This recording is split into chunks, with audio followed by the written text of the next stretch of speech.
Why is Trayvon Martin dead? He's dead because he initiated physical force against somebody who had not violated his rights. He started a fight.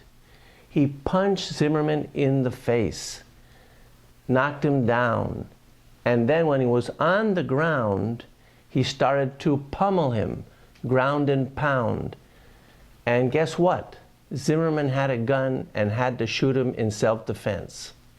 That's what the evidence showed, the preponderance of the evidence.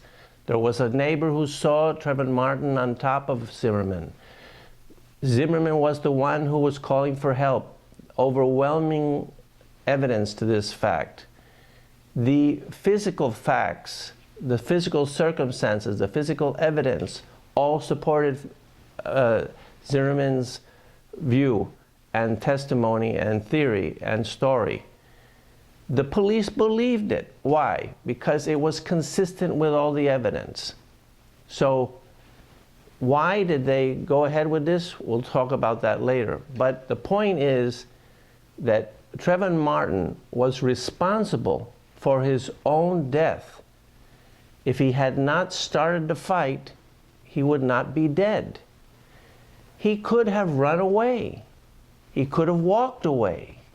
He could have run away after he sucker punched Zimmerman and knocked him to the ground. But he didn't. He jumped on him and started to pound him and beat him up. So Zimmerman had a gun and he defended himself. Why did Trayvon Martin do this? Well, obviously he does not believe in respecting other people's rights. He did not believe in that. He thought it was a game. He was having fun. He wanted to have fights. He bragged about prior fights.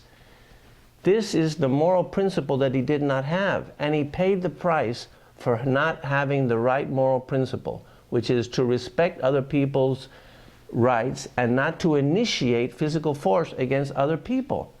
This is what happened. He didn't die because Zimmerman followed him. Following somebody doesn't kill anybody. Following somebody to protect your neighborhood and neighborhood watch is a good thing. He was checking on a potential criminal, a potential suspect, because they had suffered from a lot of crime. This is not a bad thing. To call him a wannabe cop is to deride his good Samaritan effort to protect his neighborhood. The police need people that will cooperate with them. They cannot protect the neighborhood on their own. They need other people. You want to call them policeman wannabes? Fine. If everybody was a policeman wannabe, we would have a lot less crime. So they vilified Zimmerman for what? For doing something that was good. So anyway, who is really responsible for Trayvon Martin's death? Well, Trayvon Martin. And who is responsible secondarily? His parents, who never taught him, or at least he never learned, that you should respect other people's rights and not start fights. You never know where it's going to end. Just because you're physically superior and you can sucker punch somebody and get them on the ground and start doing ground and pound on them doesn't mean necessarily that everything will go smoothly for you. So the third context here that's responsible for Trayvon Martin's death is the social context. Socially, we are a sick society. Racism is endemic, especially in the black community. And this is the background on which this whole case gyrates. This overwhelmingly racist society that we have today, caused by institutionalized racism, caused by what? By affirmative action. Decades of affirmative action. People don't even know what racism is. They don't even know that they are racist. They see other people and they judge them based on the color of their skin, not based on their character or their actions. And this is what happened to Trayvon Martin. He was a racist. You could see it from the racial slur.